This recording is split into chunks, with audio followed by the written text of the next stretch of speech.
Tonight, results from a study at Cornell University looking at the performance of electric buses in cold temperatures. Real numbers in a cold upstate New York winter. Here's 7 News reporter Chad Charette.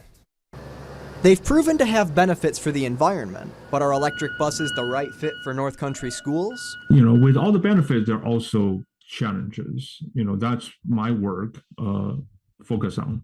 Dr. Max Zhang is an engineering professor at Cornell University, and his most recently published study shows cold weather, which this area is no stranger to, can put a real damper on those electric bus batteries. During those cold months or cold days, right? So, and the transit company, had to really plan accordingly. Energy efficiency starts to get worse between 60 and 50 degrees. The study, conducted over 2 years, showed that electric buses in Ithaca consumed an average of 48% more energy when operating between about 24 and 32 degrees Fahrenheit.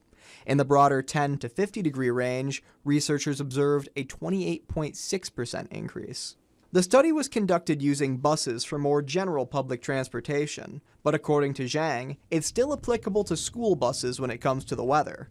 That being said, school buses have a lot more time to charge, topping off their batteries more frequently.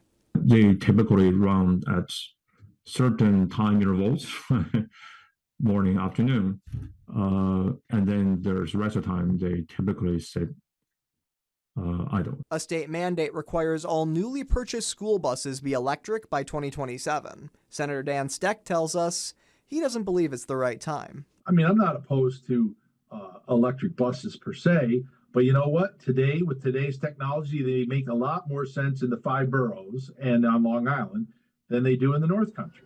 Steck says he'd be willing to change his mind if battery technology advances enough. Chad Charette, 7 News.